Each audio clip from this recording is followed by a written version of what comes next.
Friends, कैसे हैं आप लोग। I hope you are doing well. This session is presented by me Gaurav Shrivastava. Welcome to my channel Jahazi फंडे।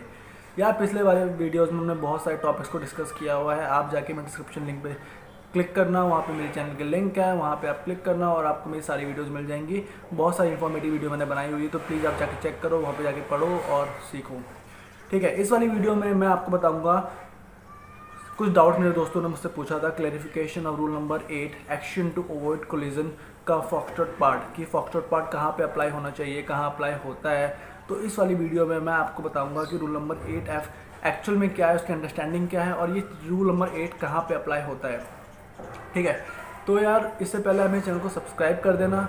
अगर आपने मेरे चैनल को सब्सक्राइब नहीं किया है, लाइक कर देना मेरे इस वीडियो पे। अगर आपको अच्छी लगे कमेंट कर देना, कमेंट करके जरूर बता देना कि वीडियो कैसी लग रही है आपको, और शेयर ज़रूर करना है, शेयर जरूर कर देना ताकि और लोगों के काम आ जाए।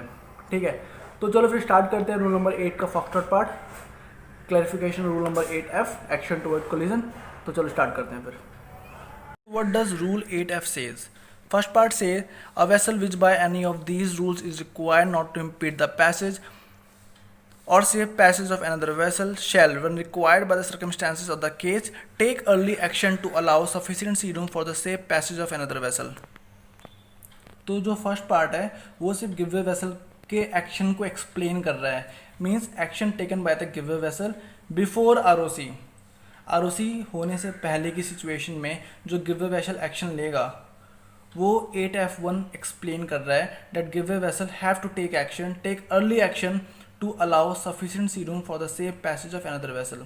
सो it is before ROC, so this is explain by 8F1. Second part says a vessel required not to impede the passage or safe passage of another vessel is not relieved of this obligation if approaching the other vessel so as to involve risk of collision, and shall, when taking action, have full regard to the action which may be required by the rules of this part. So जो F2 part है 8 का, rule number 8 action to avoid collision का, जो foxtrot का second part है, it is also applicable for the give way vessel, action taken by the giveaway vessel under rule 8F2, but the situation is it is applied only after the ROC situation exists. Risk of collision होने के बाद, risk of collision determine होने के बाद 8F2 comes into play and action taken by a giveaway vessel is as per 8F2.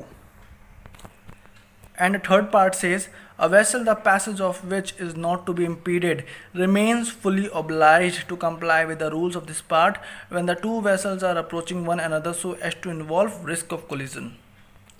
Now जो 8F3 part है, it is applicable by stand on vessel, means action taken to avoid collision by stand on vessel is as per 8 Foxtrot 3 and it is applied only after the ROC situation exists.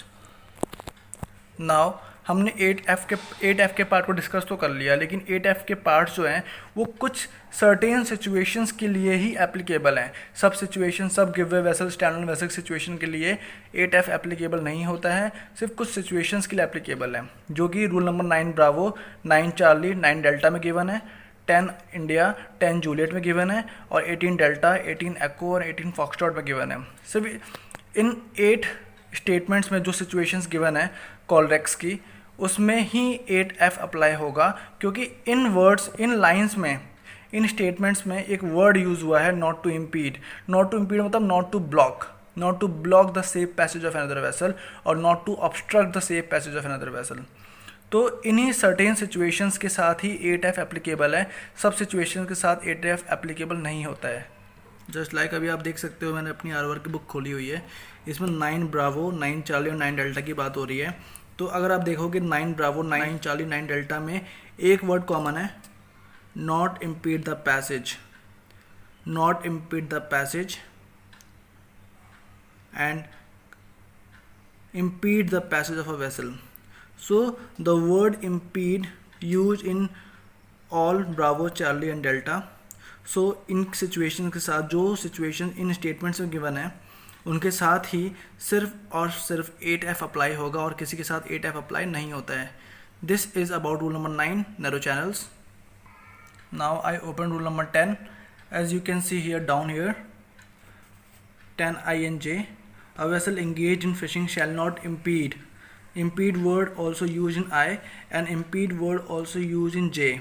So with the both situations I and J, 8F is applicable for both the situations I and J. So in rule number 18, as you can see, 18 delta you can see here. 18 delta also have the word impede. This word also have the word impede here. Echo also have the word impede, and Foxtrot also have the word impede. So with all delta, echo and Foxtrot, 8F is applicable. और बाकी situations के साथ 8F applicable नहीं होगा. सो जो भी situations 8F apply use करेगा की रिस्पॉन्सिबिलिटी होगी एक दूसरे से क्लियर होने की एज पर रूल 8F पार्ट. तो guys, thanks for watching this video. I hope आपको ये वीडियो अच्छी लगी होगी. तो आप प्लीज़ मेरे इस वीडियो पे कमेंट कर देना, लाइक कर देना, शेयर कर देना और सब्सक्राइब जरूर करना है मेरे चैनल को, ठीक है. तो चलो भाई, मिलते हैं अगली बार अगली इन्फॉर्मेटिव वीडियोज़ के लिए. तो तब तक के लिए good bye, take care, stay safe, bye bye.